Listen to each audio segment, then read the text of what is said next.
Right. Laxman,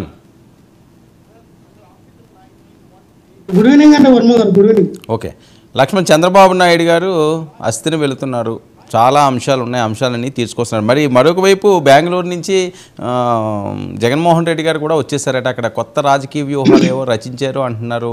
మరి భవిష్యత్తు ప్రణాళిక ఎలా ఉండబోతున్నది, ఏమైనా ఇండికేషన్స్ ఉన్నాయా? వర్మ గారు, మీకు ప్యానల్ ఉన్న పెద్దలకి, డబల్9 టీవీ వీక్షకులకి, యజమానానికి హృదయపూర్వక నమస్కారాలు. ఖచ్చితంగా ఉంటుందండి 100% జగన్మోహన్ రెడ్డి గారు రీకమ్ బ్యాక్ అవ్వడానికి ఖచ్చితంగా మరి బెంగళూరులో ఈ 10 రోజులు కూడా ఉండి తిరిగి వచ్చిన తర్వాత జగన్మోహన్ రెడ్డి గారు ఏ విధంగా తన యొక్క వ్యూహాన్ని ప్రజల్లోకి తీసుకెళ్తారు అనేది ఖచ్చితంగా అందరికీ తెలిసిందే. ఈ రోజున ఏంటంటే జగన్మోహన్ రెడ్డి గారు మనం చూసాం, మధ్యాహ్నం 3 గంటలకల్లా గన్నవరం ఎయిర్పోర్ట్కి వచ్చేసరికి అది ఒక సినిమా హీరోకి కూడా అంతమంది కార్యకర్తలు కానీ అంతమంది అభిమానులు కూడా రారండి. మీకు చూస్తే అసలు ఆ ఎయిర్పోర్ట్ కూడా పట్టట్లా, దారి పొడిగిన దాదాపుగా 1 కిలోమీటర్ మేర కూడా జనాలు ఉన్నారు అక్కడ. అంటే క్యాన్వే కూడా ఒక సీఎం క్యాన్వే ఎలాగెళ్తుందో ఆ రేంజ్ లో ఆ జగన్మోహన్ రెడ్డి గారిని తీసుకెళ్ళడం జరిగింది. అంటే తాడిపల్లి ప్యాలెస్ వరకు కూడా, అంటే ఆ రేంజ్ జగన్మోహన్ రెడ్డి గారు ఎక్కడా తగ్గల. సీఎం సీఎం అని నినాదాలతో జగన్మోహన్ రెడ్డి గారిని మరి ఉత్సాహం, అంటే కార్యకర్తల్లో ఉత్సాహం వచ్చింది. ఎక్కడ కూడా ఎవరు కూడా భయపడట్లా, అధైర్యపడట్లా, నిర్లక్ష్యం ఎక్కడికో వహించట్లేదు. ఎందుకంటే మేము మళ్ళీ ప్రజల వైపున మనం పోరాడతాం, ప్రజాపక్షాన ఉంటాం, ప్రజా గొంతుకే మనం వినబడతామని ప్రతి ఒక్క కార్యకర్త కూడా ఈ మధ్య చాలా సోషల్ మీడియాలో కూడా చాలా యాక్టివ్గా పనిచేయడం జరుగుతూ ఉంది. మనం చూస్తుంటే ఏం లేదు సార్, ఓటమిని మేము అంగీకరించాం, ఓటమిని కొన్ని రోజుల వరకు బాధపడ్డాం, ఆ బాధలను కూడా విడిచిపెట్టాం.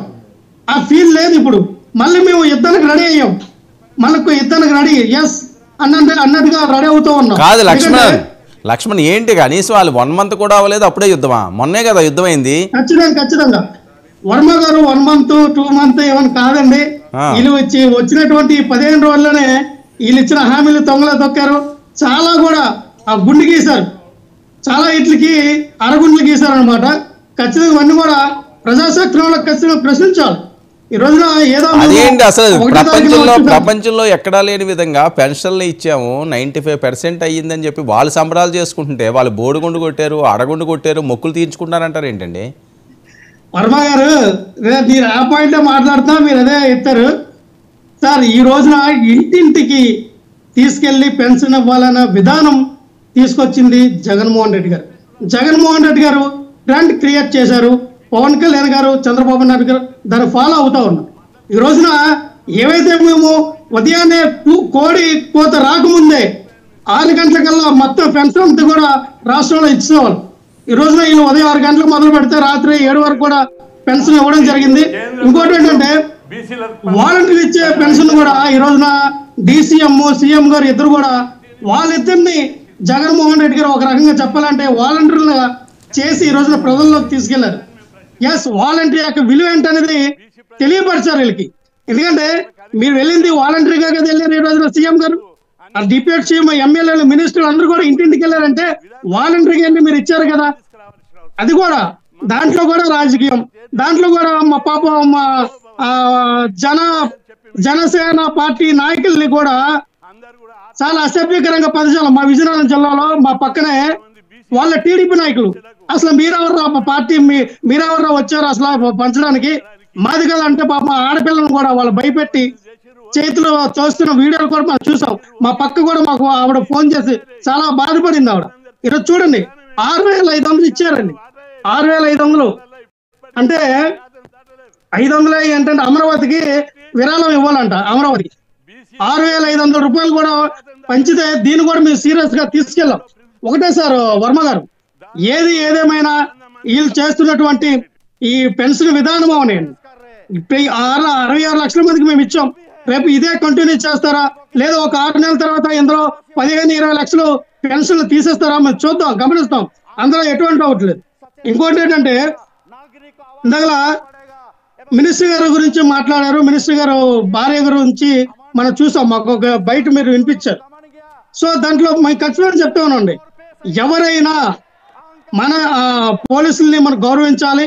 ఖచ్చితంగా మన చట్టాన్ని మన చేతిలో తీసుకొని మనకి మన ఇంట్లో మన తల్లి ఒక ఎమ్మెల్యే మినిస్టర్ అయితే వాళ్ళకు ప్రొటెక్షన్ ఇస్తారు, వాళ్ళకి రాజ్యాంగబద్ధంగా వచ్చినటువంటి ఆ ఎస్కార్ట్ తో తీసుకెళ్తారు. వాళ్ళ కొడుక్కి కూతురికి మనవరాలకి అందరినీ తిప్పాలంటే అవ్వదు. అది కూడా మనం కూడా గమనించాలి. ఏ రోజున కూడా మనం అందరూ మా వైఎస్ఆర్ పార్టీ నాయకులు ఎలా చేశారు అలా చేశారండి.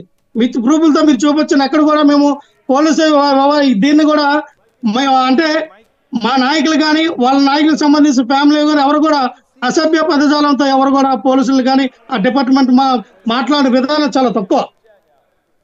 ఒకటే సార్ వర్మ గారు, ఇంకోటి ఏంటంటే అస్త్రాకి చంద్రబాబు నాయుడు గారు వెళ్ళడం జరుగుతూ ఉంది 4వ తారీఖున. ఈ రోజు చూస్తే శర్మిల గారి కళ్ళు చల్లబడ్డాయా లేదా? శర్మిల గారు ఇప్పటికైనా మీ కళ్ళు చల్లబడ్డాయా లేవా? వర్మ గారు మీ వాయిస్ వినపడట్లా. వర్మ గారు మీ వాయిస్ వినపడట్లేదు. ఆ వీడియో చూపించమంటే ఆయన వీడియో చూపిస్తున్నాడు, వినిపిస్తుందా?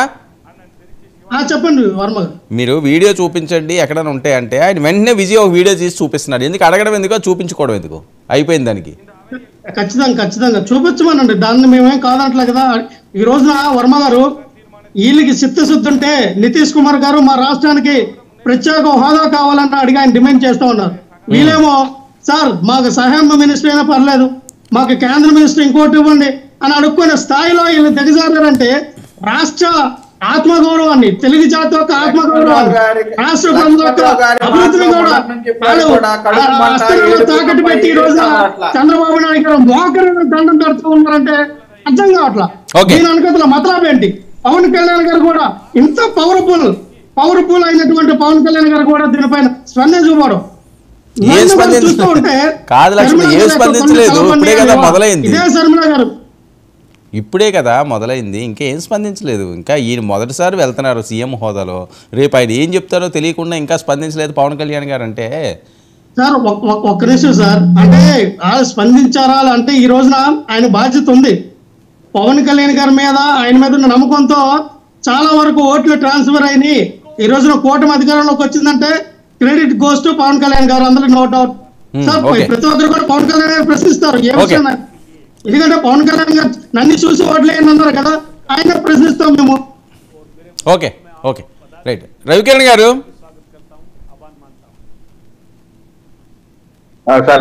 కోట్లాది మంది ప్రజలందరూ కూడా మీ వైపే చూస్తున్నారు. మీ వైపు మీన్స్ అస్థిని వైపు. ఏం చేయబోతున్నారు చంద్రబాబు నాయుడు గారు?